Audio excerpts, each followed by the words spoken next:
You set high expectations because that's what you were taught. Dream big, reach for the stars, the perfect wedding, the dream job, the flawless vacation, the smooth trajectory, the constant happiness. And here's the paradox that will make you want to lower every bar you've ever raised. The higher your expectations, the worse you feel when reality arrives, almost always, because reality is messy and indifferent, and every expectation is a bet against it, and reality always wins. So you live in perpetual disappointment, the promotion not the corner office, the loving partner leaving socks on the floor, the beautiful vacation raining on your one hike, and you're not failing at life.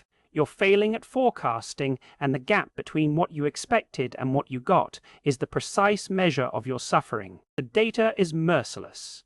High expectation optimists actually reporting lower life satisfaction and higher anxiety than realists, even with identical outcomes, because their imagined perfect outcome haunts every real one they weren't hoping, they were pre-grieving, and the neuroscience is simple. Your brain compares what you expected to what you got, gives you dopamine when reality exceeds, cortisol when it falls short, and by setting your expectations at maximum, you've designed a system that punishes you daily while the realist gets small bonuses, and even the pessimist gets surprised gifts. But the American optimist gets punished almost every day and then doubles down, thinking the problem is effort, not expectation.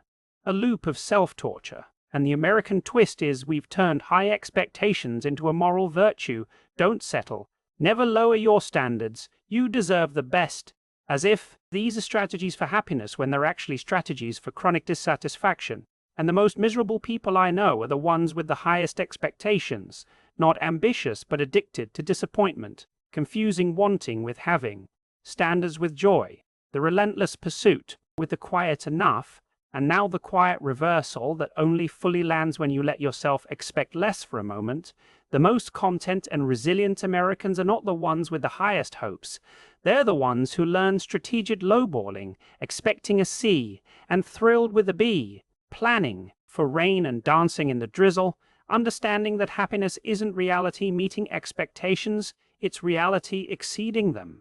And you make that happen by lowering your bar below what reality typically delivers, not pessimism, arithmetic. And let me tell you about Stephen, an expectations machine, who expected every date to be the love of his life and every project career defining and every meal transcendent. Disappointed constantly until a therapist asked him to try a week of expecting nothing, not pessimism, just neutral. The date would be fine, the project okay, the meal edible, and the first few were just fine, and he wasn't crushed. Then on the fifth date, the person laughed, and a genuine spark flickered. Small and unexpected and real. Something he hadn't demanded, and it felt like a gift. And he realized his high expectations had been stealing the small joys. So busy demanding fireworks, he couldn't see a candle, and now he still hopes, but starts every experience with a quiet, "This might be nothing." And when it's something, it's everything. And the American cognitive paradox sits right here.